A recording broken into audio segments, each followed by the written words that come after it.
Bonjour à tous, alors aujourd'hui super enthousiaste, on démarre une nouvelle playlist dédiée aux débutants sur WordPress. Mais bon, bien sûr, on va pas se contenter de WordPress, on va également étudier Elementor gratuit, on va étudier WooCommerce pour créer une boutique en ligne et on va utiliser plein d'autres extensions gratuites qui vont vous permettre de devenir des professionnels de WordPress. Alors pour démarrer ce tutoriel, on va attaquer avec un élément extrêmement important, les photos. Et oui, en termes de référencement, les photos sont extrêmement importantes. Important pour les yeux, important pour les gens qui visitent votre site internet. Comme le dit l'adage, une image vaut mieux que 1000 mots. Ensuite, autre élément extrêmement important, les photos sont généralement un des facteurs responsables de la lenteur de votre site web. Plus votre site sera lent et plus votre site va descendre dans les tréfonds des moteurs de recherche. Je l'ai déjà dit et je le répète, Google attache en priorité l'importance à la rapidité de téléchargement de votre site web sur l'écran de vos visiteurs. Alors quand je vois des sites web avec une photo qui s'affiche et qui fait plusieurs centaines de kilos, je me dis là, c'est la catastrophe, c'est du temps et de l'argent investi pour un site web qui ne sera jamais visible à cause de quelques photos. Donc aujourd'hui, tuto spécial photo pour WordPress, je vous dévoile tous mes secrets. Et pour commencer, nous allons remonter un petit peu dans le temps, pas très longtemps, rassurez-vous, et je vais vous montrer la technique que j'utilisais avant pour illustrer mes sites web.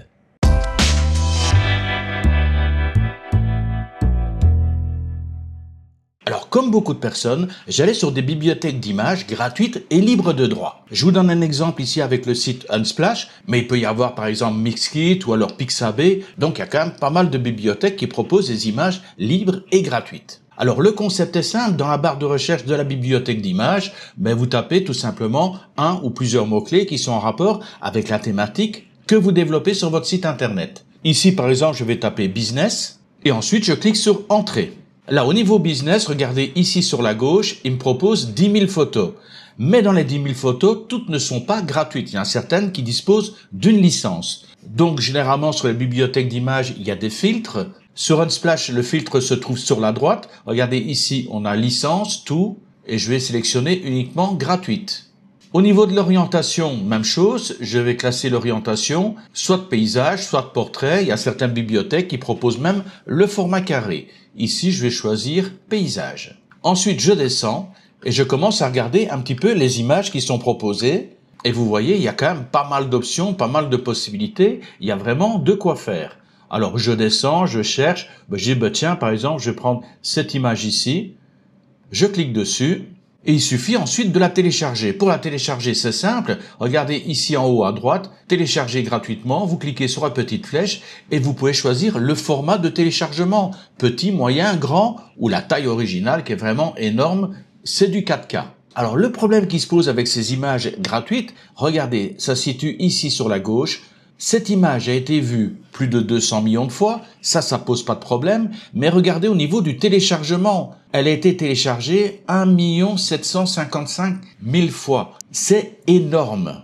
D'abord, ça n'aide pas pour le référencement sur Google. Google va même carrément ne pas référencer l'image que vous présentez sur votre site web. Et le référencement par image, croyez-moi, c'est quelque chose de très important. Ensuite, votre site va manquer totalement d'originalité. Tout le monde reprend les mêmes images, on débarque sur votre site et on retrouve la même image qu'on trouve sur d'autres sites. Il n'y a pas ce côté unique qui peut garder le visiteur sur votre site. Alors ce qu'il faudrait faire avec ce type d'image, c'est éventuellement la modifier en rajoutant du texte, en modifiant la dimension, en changeant un peu les couleurs.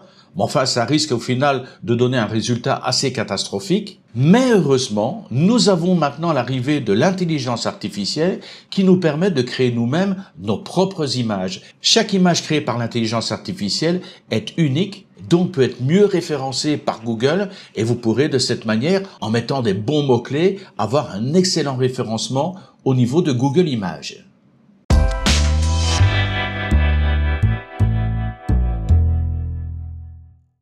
Alors bien sûr, si je parle d'images générées par l'intelligence artificielle, c'est en second recours. La priorité, c'est effectivement les photos qui sont originales. Donc si vous avez un restaurant, un atelier, un salon ou que sais-je encore, prenez des photos et partagez-les sur votre site web. Mais il se peut qu'à l'occasion, on a besoin d'images d'illustration et dans ce cas, je vous recommande d'utiliser l'intelligence artificielle. On a une intelligence artificielle qui est accessible gratuitement qui s'appelle Recraft. Les images que vous voyez actuellement ont été générées avec cette intelligence artificielle. Il y a 2 photos horizontales, une photo au format carré et une photo au format vertical. Vous allez vite voir que chacun de ces formats va nous être très utile. Donc au niveau de Recraft, pour l'instant, c'est gratuit, il faut en profiter. J'ai déjà fait des tutoriels là-dessus, donc je vais pas tout recommencer. Pour les tutoriels en fin de vidéo, vous descendez dans la description et je vous mettrai de toute façon le lien qui vous permettra de découvrir, pour ceux qui ne connaissent pas encore, cette intelligence artificielle qui permet de générer des images sous divers formats et divers styles. Alors c'est génial, c'est magnifique, c'est fantastique, vous avez pris des photos, vous avez généré des images, maintenant on va passer à une étape supplémentaire, choisir le bon format. Vous allez voir, c'est essentiel pour le succès de votre site web.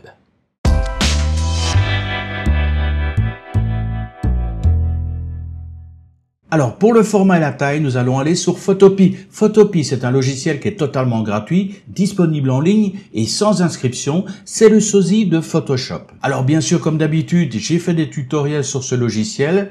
Je vous mettrai la playlist avec tous les tutos en bas dans la description. Donc, n'hésitez pas à aller visiter à la fin de ce tutoriel. Mais vous allez voir, c'est très simple d'utilisation, on va souvent utiliser les mêmes outils. Alors première étape, on va télécharger les 4 images qui ont été générées avec l'intelligence artificielle. Pour ce faire, je clique sur Ouvrir depuis l'ordinateur. Je suis bien sur mon disque dur externe, Top Tuto Web, les rushs numéro 4, et voilà les 4 photos générées par l'intelligence artificielle. Je sélectionne les 4 photos et je clique ici sur Ouvrir. Les 4 photos s'affichent, regardez ici. La photo format carré, 2 photos format horizontal et une photo format vertical. Alors très brièvement, on a donc ici cette photo au format paysage. Et d'ailleurs, il propose un très beau paysage. Cette photo va me servir d'illustration pour ma page d'accueil pour un site par exemple dédié à l'expatriation en Thaïlande. Donc vous voyez, c'est une grande photo, on va réduire la taille de cette photo, mais ça reste une grande photo. Or, votre site internet ne fonctionne pas uniquement sur un écran d'ordinateur, beaucoup de gens peuvent le visiter à partir d'un téléphone mobile. Et s'il faut afficher cette image sur un téléphone mobile, automatiquement ça va être très lourd au niveau du poids et ça va donc ralentir la vitesse au niveau de votre site internet. Donc, cette image qui va s'afficher sur l'écran d'ordinateur et également sur les tablettes mobiles, je veux qu'elle soit remplacée à partir du moment où les gens vont utiliser un téléphone, visiter mon site avec un téléphone, je veux que cette image soit remplacée, cette grande image soit remplacée par cette image au format carré qui est beaucoup plus petite et vraiment adaptée au format d'un téléphone. Alors ne vous en faites pas, plus tard dans les tutoriels, on verra comment faire justement pour qu'une grande image s'affiche par exemple sur la version ordinateur et tablette et que cette grande image disparaisse à la place d'une image plus petite lorsque les gens visitent votre site à partir d'un téléphone mobile. Donc la chose la plus importante qu'on a pour l'instant ici, c'est la taille et le format. Au niveau du format, on l'a déjà choisi, on a du carré, de l'horizontal, du vertical. Maintenant, il nous faut également modifier la taille. Regardez la taille de cette photo, elle est magnifique, elle est superbe. Mais lorsque je monte ici en haut, je vais cliquer sur Image, je descends et regardez, on a un bouton Taille de l'image. Je sélectionne et là, il m'affiche la taille de l'image. Cette image fait 1024 pixels par 1024 pixels. C'est énorme, c'est beaucoup trop grand pour un appareil mobile. On peut réduire la taille de cette photo sans aucun problème. Donc 1024 par 1024, ok, ça ne m'intéresse pas. Donc, je vais réduire la taille. Pour ce faire, je vais aller dans l'outil de recadrage ici. Une fois que l'outil de recadrage est sélectionné, regardez, on monte ici en haut.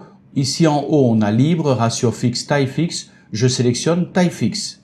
Au niveau de la taille, regardez ici, on a largeur et hauteur. Au niveau de la largeur, je vais sélectionner 360 pixels. Et au niveau de la hauteur, je vais également sélectionner 360 pixels. On a donc une image au format carré. Alors, on a le carré ici qui s'est formé, qui fait 360 par 360, mais là, il prend pas toute la photo. Donc, on va étirer un petit peu ce carré pour qu'il prenne l'ensemble de la photo. Donc, voilà, je le mets là. Alors, ne vous en faites pas. Vous étirez le carré. Vous pouvez l'étirer tant que vous voulez. La dimension du carré est toujours 360 par 360. OK, je relâche. On monte ici. On vérifie que supprimer les pixels recadrés est bien sélectionné. Ça va éliminer tous les pixels qui sont en dehors du cadre. Et je clique ensuite sur le petit V. Et voilà, ma photo est recadrée, elle fait 360 par 360. Alors vous allez me dire, Olivier, ça paraît quand même petit, hein. Oui, effectivement, sur l'affichage de Photopea, ça fait petit, mais regardez, on va ici sur l'outil loupe, ici sur la gauche, je sélectionne loupe, et de nouveau, je remonte, et là, on a deux options. Ajuster à la zone, et là, effectivement, il agrandit la photo pour que ça prenne toute la zone. Regardez comme c'est pixelisé, puisqu'on a une photo de 360 par 360, donc dès qu'on l'agrandit, ça pixelise. Par contre, juste ici à côté, on a pixel à pixel. Je clique, et voilà, il a redimensionné la photo. On a la photo telle qu'on la verra sur un téléphone mobile, 360 par 360, et croyez-moi, c'est largement suffisant pour recouvrir l'écran de n'importe quel téléphone mobile. Notre photo a été recadrée, on peut passer à la suivante. On va sur le format paysage, donc ça c'est la photo qui va arriver plein écran sur la page d'accueil. Alors pour les photos plein écran, la dimension que je choisis de mon côté, c'est 1100 pixels par 600, 1100 par 600. Alors on va de nouveau dans Images, juste pour vous montrer une deuxième fois, taille de l'image, et la photo originale fait 1820 par 1024. C'est beaucoup trop grand. Donc je clique sur OK, je retourne dans mon outil de recadrage. Outil de recadrage, pour l'instant c'est toujours le format carré qui est sélectionné. On a bien taille fixe qui est sélectionnée. Je vais changer la largeur, je vais mettre la largeur à 1100 et je vais mettre la hauteur à 600. Je fais Entrée. Notre cadre 1100 par 600 a été fabriqué. Maintenant je vais adapter ce cadre à la photo. Je vais remonter ici. Je vais sur l'angle, clic gauche de la souris enfoncé, et je tire, je tire, je tire, je tire, je tire. Ici, ça semble bon, je relâche. Voilà, ma photo est recadrée, il y a l'espace que je désire, c'est très bien. Maintenant, je vérifie, supprimer les pixels recadrés en haut est bien sélectionné. Je clique sur le petit V, boum, photo recadrée. Si je veux voir la taille réelle, je vais sur l'outil loupe, ici, et en haut, je clique sur pixel à pixel. Et voilà la taille qu'aura la photo sur mon site web. C'est génial, ça va prendre l'ensemble d'une page. On passe à d'autres photos horizontales. Alors, ce type de photo ici va me servir avant tout pour illustrer des articles. Donc, la taille précédente qu'on a vue, 1100 par 600, c'est pour couvrir toute une page. Ici, pour un article, je veux une photo qui soit un peu plus petite. C'est pas la peine que ça couvre toute la page. Quelque chose de plus discret, de plus modeste, ça rentre parfaitement et ça permet d'avoir des photos à la taille réduite. Qui dit taille réduite dit automatiquement poids plus léger et meilleur téléchargement des images, site plus rapide. Donc ici, les images qui vont servir d'illustration pour mes articles, la taille est de 900 pixels par 500. Donc vous vous en doutez bien, je vais dans Images, taille de l'image, on a toujours 1820 par 1024, c'est énorme. Donc, on retourne dans l'outil de recadrage, outil de recadrage. Là, on change de 1100 par 900 et on change de 600 par 500. Alors, tous ces chiffres, je vous les mettrai en bas dans la description. Vous n'êtes pas obligé de les suivre, hein. Vous pouvez prendre vos propres dimensions. Mais si certains ont besoin d'une référence, vous les trouverez donc dans la description. Donc, mon cadre 900 par 500 est prêt. Je le place ici. Plus ou moins, je vais recadrer, j'étire. Voilà, de cette manière, ça me semble correct. C'est tout bon pour moi. Je monte donc, supprimer les pixels recadrés est bien coché. Je sélectionne le V, boum, photo recadrée, 900 par 500. Je clique sur la loupe, pixel à pixel. Voilà la taille que ça donnera sur mon écran d'ordinateur. On attaque la dernière photo, photo au format vertical. Alors, on est toujours sur les mêmes tailles, à 1800 pixels. On va réduire. Alors, pour les photos format vertical, moi, j'ai opté pour une taille de 500 pixels de haut par 333 de large. Donc, je vais dans l'outil de recadrage. J'ai taille fixe. Au niveau de la largeur, je vais mettre 333. Et au niveau de la hauteur, j'ai 500. C'est exactement ce dont j'ai besoin. OK. Je recadre mon image, mais cette fois, je ne vais pas prendre la totalité de l'image, juste la demoiselle. Je sélectionne.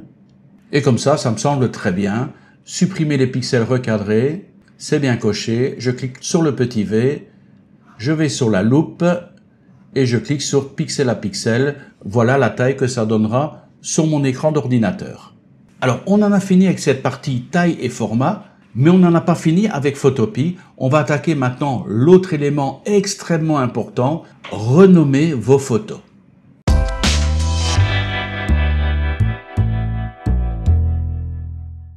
Alors le nom donné aux photos, c'est extrêmement important. Google ne peut pas voir spécialement votre photo, mais il peut voir le nom qui est attaché. Si vous avez une photo style image 123-245, pour Google, ça veut absolument rien dire. Il va jamais référencer votre image. Donc l'image est vraiment une opportunité de glisser des mots-clés pour booster effectivement votre référencement. Alors, supposons que cette image est destinée à mon site dédié à l'expatriation en Thaïlande. Je vais donc lui donner un nom qui est en rapport avec l'expatriation en Thaïlande. Donc, pour exporter cette photo, je vais cliquer sur Fichier. Et regardez ici, on a exporté en tant que PNG, JPEG, WebP, PDF. Il y a pas mal de formats. On a également ici un onglet Plus. On a la version AVIF. Alors, je vous déconseille de passer par la version AVIF de Photopea parce que je trouve que ça ne compresse pas aussi bien que l'outil que je vais vous présenter dans quelques instants. Donc, en règle générale, moi j'opte pour le format WebP. Et ensuite, à partir du format WebP, je vais passer sur de la VIF. Et là, je vais encore faire chuter le poids de la photo tout en gardant la pleine qualité. Allez, d'ailleurs, je vais vous montrer un exemple directement avec cette image. Voilà, la grande image ici. Donc, une image de 1100 par 600, c'est vraiment une grosse image. Je vais donc dans Fichier. Je vais sur Exporter en tant que... Donc, on sélectionne d'abord le format WebP. Et là, regardez ici au niveau du nom, on a paysage, tropical. Enfin, c'est tous les termes que j'avais mis dans mon prompt pour générer l'image. Mais ça ne fait pas partie spécialement des mots-clés qui sont les plus souvent utilisés par les gens qui font des recherches sur l'expatriation en Thaïlande. Donc, je vais virer le nom de départ. Je supprime. Et je vais commencer à balancer des mots-clés. Ça peut être expatriation, ça peut être expat, ça peut être Thaïlande, mais je préfère plutôt ce qu'on appelle des longues traînes. Je vous donne un exemple. Là, je viens de taper « Comment s'expatrier en Thaïlande ?» Effectivement, quand des gens font des recherches sur des moteurs de recherche, ils vont pas taper « expatriation », ils vont pas taper « Thaïlande », ils vont plutôt taper des questions. Donc, j'essaie de trouver les questions qui sont le plus en rapport avec les recherches que peuvent faire les gens qui sont intéressés par l'expatriation en Thaïlande. Comment s'expatrier en Thaïlande, virgule, accompagnement Thaïlande, virgule. Alors, je vais mettre quelques autres mots-clés, mais une habitude que j'ai prise systématiquement pour chacune des photos, je tape également le nom de mon site web. Le nom de mon site web, c'est expatsiam.com. Donc, comme mot-clé sur toutes mes photos, à la fin, je marque Expatsiam. Comme ça, si des gens font des recherches sur Expatsiam, comme je le fais avec mes photos sur Top Tuto Web. Donc, lorsque les gens font des recherches, par exemple sur Top Tuto Web ou Expatsiam, sur le moteur de recherche de Google, dans la partie images, les photos sur lesquelles il y a Top Tuto Web ou Expatsiam apparaissent dans les réponses fournies pour les visiteurs. Donc, vous avez compris l'importance du choix du nom pour chacune de vos photos. Je dis bien pour chacune de vos photos. Ceci étant dit, ceci étant fait, on a donc les mots-clés, on a le format WebP, on a la taille 1100 par 600, la qualité est à 100%, c'est un peu énorme, hein. Au niveau du WebP, généralement, je descends à peu près à 70%, ce qui me permet de réduire automatiquement la taille de l'image. Regardez, si je mets à 100%, regardez la taille de l'image ici, 854 kilos. C'est énorme, on n'est pas loin de 1 méga. Vous imaginez si vous ne compressez pas. Donc ici, au lieu de mettre une qualité à 100%, on peut déjà la réduire à 70%. Donc on n'altère pas spécialement la qualité d'image. Mais regardez, on est tombé à 82 kilos. C'est énorme. Donc je clique sur Enregistrer. Et voilà, photo enregistrée, c'est très bien. Maintenant, on va de nouveau enregistrer la même photo, mais je vais la mettre au format AVIF. On va pouvoir de cette manière comparer les deux formats AVIF. Peut-être que Photopea s'est amélioré dans la compression de son format. Donc, on va de nouveau cliquer sur Fichier, Exporter en tant que. Je vais cliquer sur Plus et là, je suis sur AVIF. Je sélectionne AVIF. La photo, je vais la nommer AVIF 2 pour la retrouver facilement. Alors, je vais mettre une réduction à 70%. Non, le format AVIF n'a pas l'air terrible, hein. Regardez, le format AVIF à 70% fait 115 kg. Il est plus lourd que le format WebP. Bon, on va toujours enregistrer. Voilà, AVIF numéro 2 est enregistré. Et on va donc passer à l'élément suivant, très important, le format AVIF, donc le format de compression.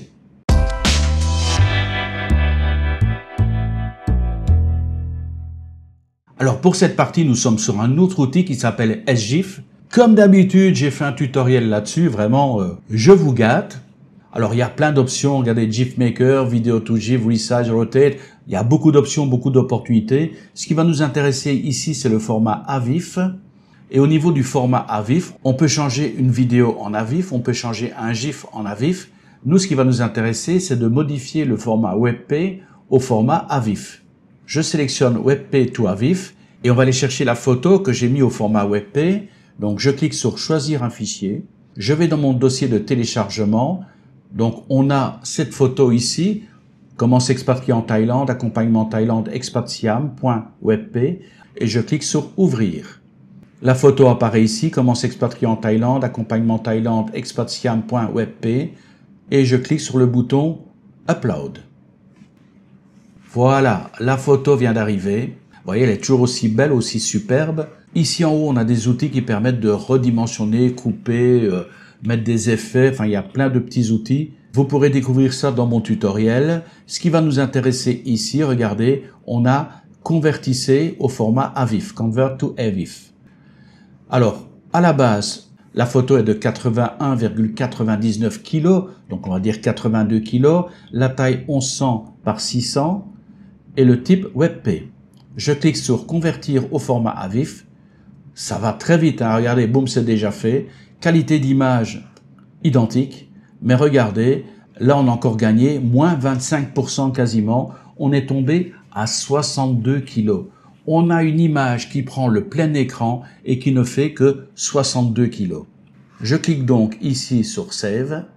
Alors petite astuce, regardez ici, il a collé tout le nom. Comment s'expatrier en Thaïlande, c'est quelque chose d'abominable. Donc ce que je fais, c'est je retourne sur le nom original, celui-ci, comment s'expatrier en Thaïlande, le nom que j'ai choisi au format WebP, donc tout c'est bien marqué, comment s'expatrier en Thaïlande, accompagnement Thaïlande, expat Siam, je vire le point WebP, et avant d'enregistrer, je vais le mettre dans mon disque dur externe, Top Tuto Web, je vais dans mes rushs numéro 4, et je clique sur Enregistrer.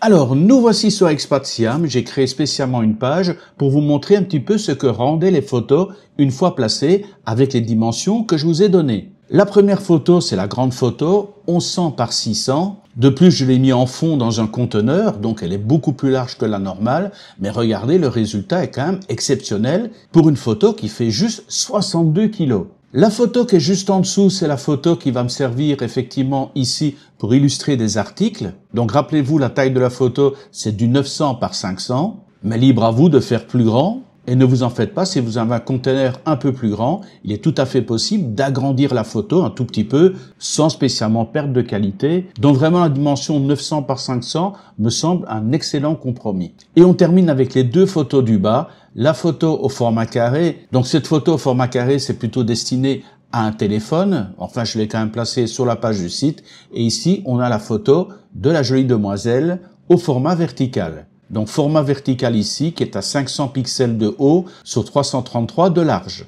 Donc visuellement ça donne un très bel effet, on voit bien les photos et les 4 photos, le total des 4 photos que nous avons ici, la carrée, la verticale et les 2 horizontales, ça me fait un total de 129,5 kg. Allez, on va arrondir à 130 kg. 130 kg pour les 4 photos qui sont présentes sur cette page internet. Prenez quelques-unes de vos photos, faites le calcul du poids de vos photos et vous allez voir que ma solution en vaut largement la peine. Je vous le prouve tout de suite avec les résultats de mon site expatsiam.com. Donc c'est un site sur l'expatriation en Thaïlande. Vous voyez, il y a des images, il y a des articles, ici des liens vers mes vidéos YouTube, mon autre chaîne YouTube. Ici, j'ai un blog, Visa en Thaïlande, qui parle des visas. Ici, j'ai un autre blog qui parle de vivre en Thaïlande. Toujours une série d'articles. C'est un blog avec une série d'articles. Et ici, j'ai également des articles sur le travailler en Thaïlande.